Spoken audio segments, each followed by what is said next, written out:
அனைத்து நண்பர்களுக்கும் இனிய மாலை வணக்கம். நான் உங்கள் இம்மான் பேசுகிறேன். இன்றைக்கி வால்பாறை பற்றியெல்லாம் கேள்விப்பட்டிருப்பீங்க. வால்பாறையே க்ளோஸ் பண்ணுறாங்கன்னு சொல்லி எல்லோரும் கேள்விப்பட்டிருப்பீங்க. நானும் பொங்கல் விழாவுக்காக வால்பாறை வந்தேன். நானும் அந்த விஷயத்தை கேள்விப்பட்டேன். எனக்கு மனசுக்கு ரொம்ப கஷ்டமாக இருந்துச்சு. ஏன்னா ஒரு கிராமமும் இதை சுற்றி பல 100 கிராமம் இருக்குது. வால்பாறை 56 எஸ்டேட்டுன்னு சொல்லுவாங்க. ஆனமலை 56 எஸ்டேட்டுன்னு சொல்லுவாங்க. நிறையா கிராமங்கள் இருக்குது. ஆனால் அது எல்லாம் க்ளோஸ் பண்ணுறேன்னு சொன்னது நம்மளுக்கே கஷ்டமாக தான் இருக்குது. ஆனால் என்ன பண்ணுறது, விலங்குகள் சரணாலயமாக அறிவிக்கிறேன்னு சொல்லியிருக்கிறாங்க. ஆனால் மக்களுக்கு ஒரு சேஃப்டி இன்றைக்கி வரைக்கும் எந்த ஒரு அரசும் கொடுக்கல. விலங்குகளை தான் முக்கியமாக பார்க்குறாங்களோ தவிர இங்கே இருக்கிற மக்களோட வாழ்வாதாரம் என்ன ஆகுன்னு தெரியல. மக்களோட வாழ்வாதாரம் பயங்கரமாக பாதிக்கப்பட்டுருச்சு. அதனால் அரசு இதை முன்னெடுத்து மக்களுக்கான நல்லது பண்ணி கொடுக்குமாறு தாழ்மையை கேட்டுக்கொள்கிறேன்.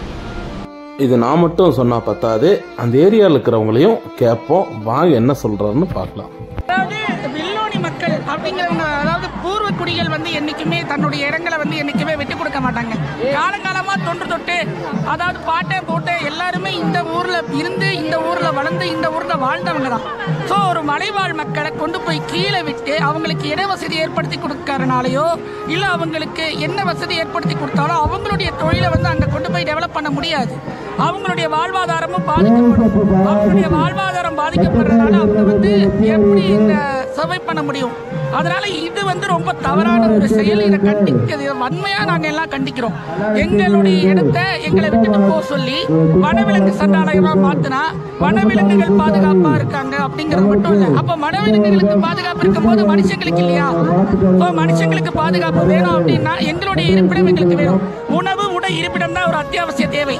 அந்த உணவு உடை இருப்பிடம் அப்படிங்கிற அத்தியாவசிய தேவை கூட சரியா இல்லைன்னா எப்படி இந்த சமுதாயத்துல நாங்க வாழ்றது? 3 அடிப்படையில ஏதோ 2 அடிப்படை ஓரளவுக்கு கிடைக்குது. 3வது அடிப்படை தேவையான இருப்பிடம் எங்களுக்கு இல்லாம இருக்கிறதுனாலதான் எங்களுடைய வாழ்வாதாரத்தை நாங்க நிலைநிறுத்திக்க முடியல. எனவே எங்களுடைய வாழ்வாதாரத்தை நாங்க நிறுத்துறதுக்கு எங்களுக்கு இந்த நிலையான இருப்பிடம் தேவை. எங்களுடைய இடப்பிடத்தை நிலையான இருப்பிடமா மாத்தி எங்களுக்கு நிரந்தர வருமானத்தை ஏற்படுத்தி கொடுக்கணும். என்ன மக்களே, வால்பாறைங்கிறது உங்களுக்கு ஒரு போட்டோ ஷூட்காகவோ உங்களுக்கு ஒரு சுற்றுலா தலமாக தான் தெரியுது. ஆனால் அங்கே எஸ்டேட்டில் இருக்கிற மக்களுக்கெல்லாம் அது ஒரு உயிருங்க. அவங்க கடைசியாக செத்தாலும் அங்கே தான் சாகணும்னு நினைக்கிற ஆளுங்க.